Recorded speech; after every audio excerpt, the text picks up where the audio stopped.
Welcome to my review of Dawn of the Monsters for Switch. And this took me around 9 hours, 59 minutes to beat. This game is made by WayForward, who actually made some of my favorite games. Now, sometimes they're hit and miss, but they did make some of my favorite indie games like Double Dragon Neon. And the new Contra looks fucking awesome. I just played a demo of Contra Operation Galuga.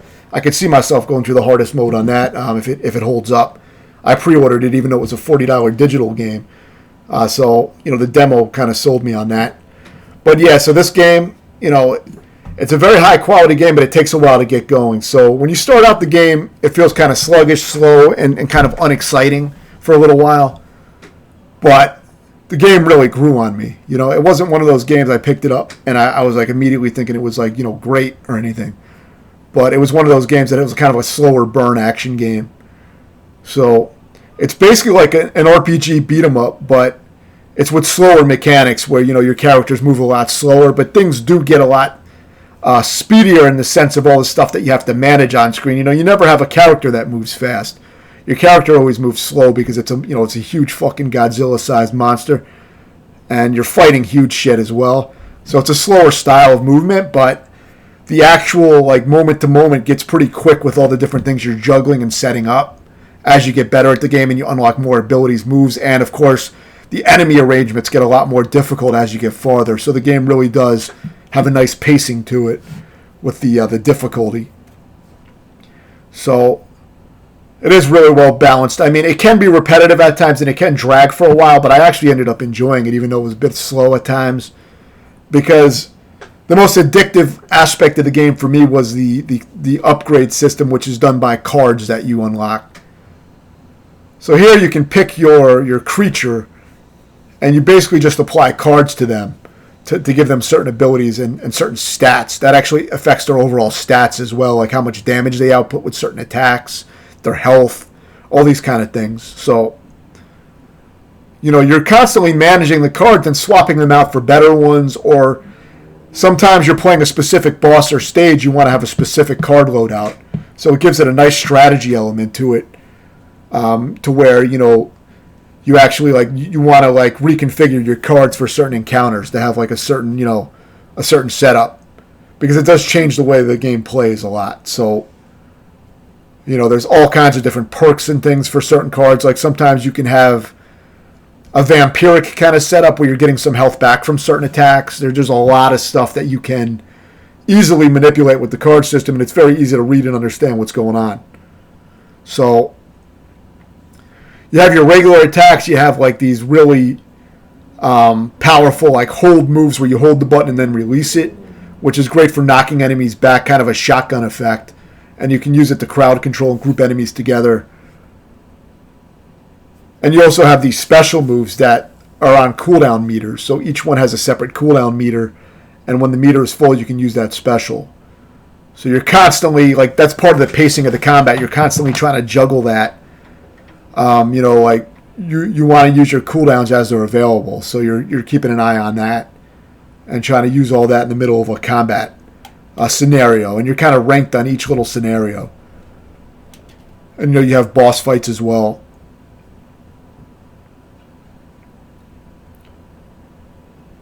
But it is the kind of game that takes a little while. I mean, for me, it took a little while to kind of grow on me.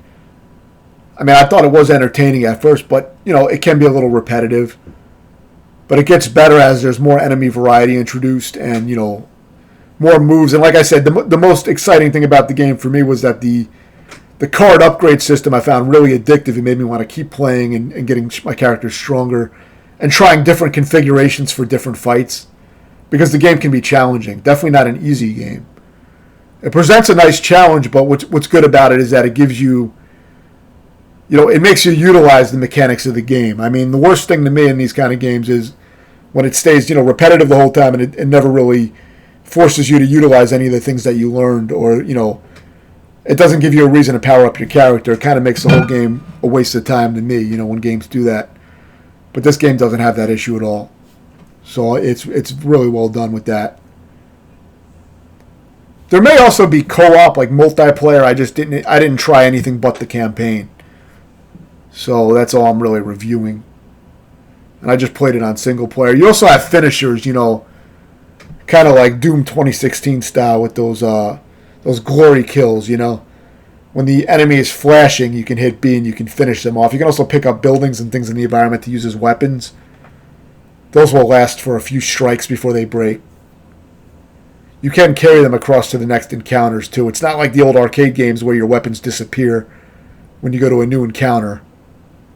So at the end of each stage, you can pick from like 2 upgrades to keep. They'll give you maybe 4, and you can pick 2 of them to keep. And then you bring those back to your base. You can kind of configure which loadouts you want. You can pick up to 3 of them. So you're constantly doing that, and you can upgrade the cards themselves. You can also upgrade things like permanent health. So you can upgrade your health permanently, and your rage meter, which I think the rage is when it fills up fully. If you use it, I think it gives you super attack power for a limited time or something, if I remember right. Been a little while since I played, but I think you get the idea with that. So here you can pick your cards. You can pick up to 3 of them. And like the cards all fit into different categories, so you can't have 3 of the same or anything because each one is in a different category. There's 3 categories, and you can pick 3 cards, so 1 in each category. So a lot of times you'll be playing with that to try to get the best loadout. Like some of them give you auto regeneration of your special, so you can kind of wait around and regenerate it, which is really nice. But there's a lot to choose from and experiment with. And you also have a few different beasts you can choose, which do play a little bit differently and have some different moves as well. So, I mean, I ended up using this one. I didn't really mess with the other ones that much, but you do have the option. So this is a boss fight. You do fight now. The bosses, there are certain bosses that do repeat quite a bit, which does kind of go into some of the repetition of the game. Like you will fight this thing numerous times at the end of each world, pretty much. And there's a few worlds, but you will be fighting this at the end of each world. So this is a common thing. It does get harder each time. Like there'll be more tentacles and shit, but it is pretty much the same fight each time. So there's definitely some recycling going on with some of the bosses. I think there might be somewhat of a boss rush near the end too, where you fight the same bosses again. So like I said, it does have some of those fucking old little, things that it does that a lot of old games used to do. But it's not always an issue, but you will be fighting some of the same shit again pretty much. Maybe minor variations on it, but the boss fights are cool. They have quite a bit of health, and you fight them for a while, so they are cool fights. They take some strategy, and you may want to change up your loadouts for certain boss fights. So it works really well with that. You can change your loadouts pretty much, I think, between stages. I believe sometimes the boss is a whole stage in and of itself, so it's easy to exit out of the stage and reconfigure your loadout. Now, I was playing on the Yuzu emulator for Switch, so I'm thinking it might have been somewhat of a glitch with the emulator where it doesn't show the boss's health bar. I mean, it shows it sometimes, but I'm guessing that's a glitch with the emulation. But aside from that, I didn't have any issues with the game, really. Maybe a few visual glitches, but still played great.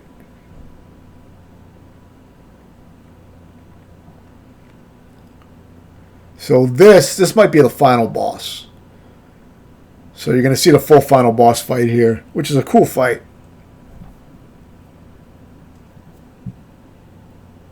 You got to kind of take out these hands separately, and then you take out different parts of the boss. And it has multiple phases that it cycles through as you're fighting it. And of course, minions come out at certain intervals, so you may have to clear out some minions and things like that. But it's a cool fight. Definitely well done.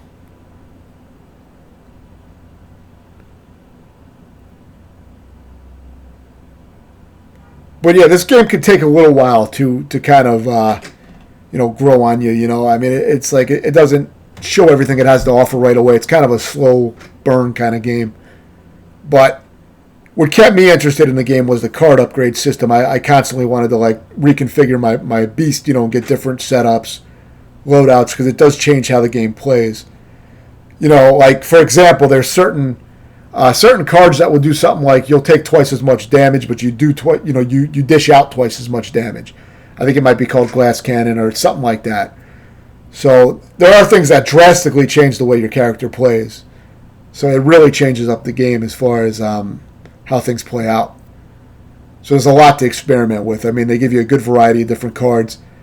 And as I said, you can upgrade the cards, and by doing that, it upgrades the stat increases you get from the cards. Each card gives you certain stat increases as well to your overall stats of your character.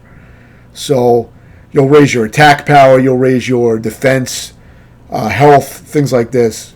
So there's a lot to play around with to try to get the loadout that fits your play style. So it gives you a lot of flexibility with trying to customize for your play style. So I really like that about the game. But the thing that keeps it from being like a top tier beat 'em up or anything is because it's kind of a slower paced game, and there is a lot of repetition with fighting the same kind of groups of enemies again and again, and a lot of the same bosses. And 10 hours kind of can really drag out for a beat 'em up unless it has like really exciting stuff going on, like new stuff. New mechanics. I feel like it does go on a little bit too long. But I actually enjoyed the 10 hours for the most part just because I was getting stronger.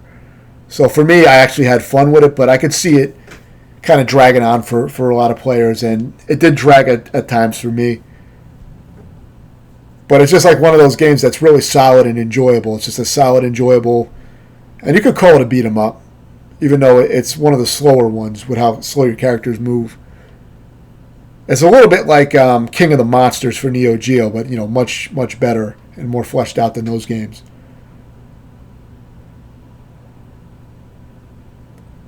But yeah, it's kind of like a much better version of those. So if those games appealed to you, you probably really like this because it's really well done for what it is. I mean, if I were to make improvements to the game or suggest improvements, it'd probably be to maybe make it a little shorter, tighter game with a little bit more going on. Because nothing too dramatic happens after a while as far as how the gameplay changes, I mean, but you do have to get used to managing difficult groups and things, but you are going to be utilizing a lot of the same techniques again and again for crowd control once you learn what works for certain groups. You do kind of utilize a lot of the same techniques again and again. But I did really enjoy the game overall.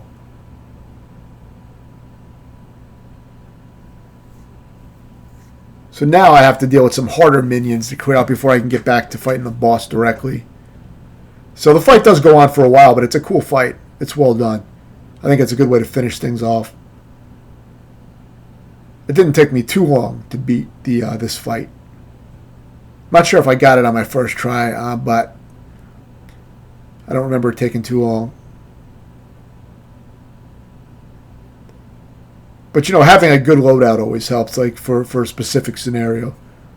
I mean, after a while, you get so powerful to the point where, you find a loadout that pretty much feels good for the rest of the game, for what I remember. And then, you're not tinkering with it too much after a certain point, I don't think. And then the game, does kind of slow down, I think, because it's like, you're not really getting that much stronger or getting anything too new at that point. So, then you're just going through the fights, but it's still fun. But for me, this game's a real solid 7.5 out of 10, which for me is just a good game, a good solid game, enjoyable, fun.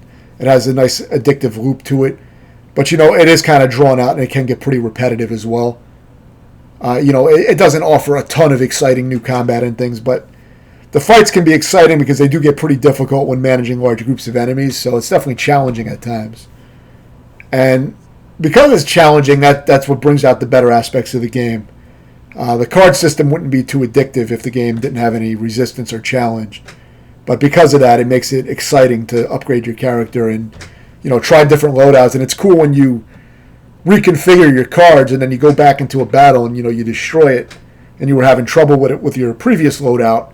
It's always satisfying to beat a battle after you reconfigure everything. So that's cool. I enjoy that. Now, if you don't like fucking around with that kind of shit with stats and cards and all that shit, then I'd say that's one of the better aspects of the game. So if you don't enjoy that, the game would probably be pretty repetitive. Though I do think the combat is pretty solid, though, but it goes on for a little bit too long. I mean, 10 hours is kind of a long time for, a beat 'em up. Like in this old 2D style. I mean, it's not like this game has the complex mechanics of the new God of War or God Hand or something like that. So, the only thing really keeping me going with the game as far as my excitement was that card system and the addictiveness of upgrading my character. If you have any questions, let me know, and thanks for watching.